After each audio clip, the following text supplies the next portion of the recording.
So you want to start your kitten on a raw diet, but how do you do it the right way? Many owners don't know this, but your kitten actually can start eating raw right after weaning off of their mother's milk. However, there are some details you need to be aware of before making the switch to raw. In this video, I will first go over the basics of raw feeding as far as nutrients that your kitten needs, as well as how much and how often to feed them. And then at the end of this video, I'll go over a simple process on how to start meal prepping and feeding them at home. So be sure to stick around. As your kitten ages, you want to make sure that you're providing all the necessary nutrients that they need for growth and development. It's important to understand that, like puppies, kittens are unable to regulate nutrients like adult cats can. Adult cats can regulate nutrients more efficiently over time, and therefore can be fed a meal that's balanced over time. Balancing over time means that you're feeding all of the essential nutrients over the course of a week. With kittens, they need a balanced meal each and every day because of their constant growth. When switching an adult cat to raw, it's suggested to do a slow transition to give their body a chance to adjust. But since kittens need a balanced meal daily, switching instantly from a balanced commercial food to a balanced raw food is a better approach as long as your kitten takes to it.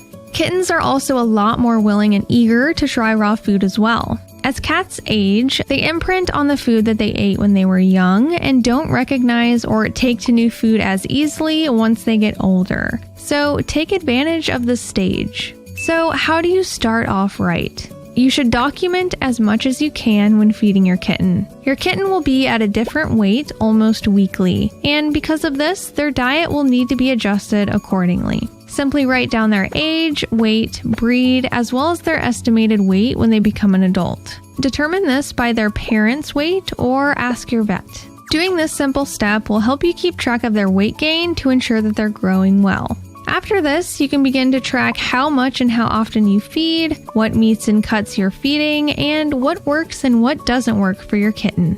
How much should you feed your kitten? Growing kittens should be allowed as much food as they want for a good chunk of their kittenhood. Raw feeders often aim around 10% of their body weight for the first few months, but if your kitten still seems hungry, feed them. Watch their weight gain and body condition as they reach 12 to 18 months. Month by month, reduce the percentage gradually until you're feeding about 3 to 4% of their adult body weight. Although many breeds can reach adulthood at 12 months, they're still not considered fully developed until around 18 months. Larger breeds like ragdolls and Norwegian forest cats can even take up to 4 years to fully mature. The percentage of body weight you feed can always change slightly depending on the kitten, so this is why it's important to document their meals to adjust accordingly. Let's use my kitten Tangy as an example for figuring out how much food to feed. Tangy was about 4 pounds at 3 months of age and needed 10% of his body weight in food daily. 10% of 4 pounds is 0.4 pounds. I made it easier on myself and always converted to ounces, so this amounts to 6.4 ounces or 181 grams of food daily. Caloric intake can also be calculated to be more precise. So what actually needs to be included in their meal?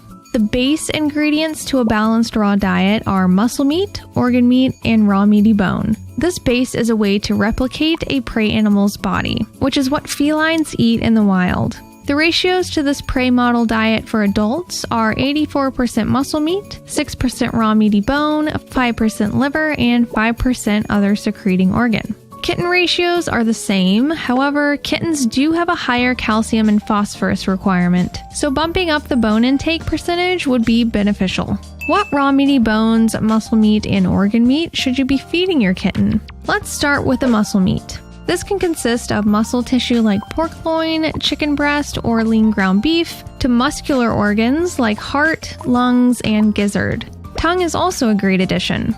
You want to start with a single protein at the beginning of the switch, but it's important to add a variety of animal protein into the diet once you've established that they don't have a sensitivity to it. Doing this will provide a more well-rounded nutrient profile. Heart is especially important as an addition to the muscle meat percentage because it provides a plethora of B vitamins and taurine. Taurine is an amino acid that is absolutely essential in a cat's diet, and if it's lacking, cats can experience retinal degeneration and dilated cardiomyopathy. If heart is unavailable, it can be found in darker muscle meats like poultry thigh and leg meat, as well as beef, wild game, and tongue. Now, raw meaty bone. These are edible bones with muscle tissue surrounding it. The raw meaty bones that you can feed your kitten will of course depend on their overall age and size, but in general, the best raw meaty bones to feed kittens are softer poultry and rabbit bones. Some great starter bones are from quail, Cornish hen, as well as chicken necks, chicken and duck wingtips, rabbit ribs, and also whole prey like day-old chicks and adult feeder mice. Sometimes raw meaty bones need to be ground or pulverized by a mallet for the first few weeks. With Tangy, his teeth were sensitive from teething, so I blended his raw meaty bone in a blender. If your kitten is still having trouble eating bone, a high-quality bone meal should be included in the diet.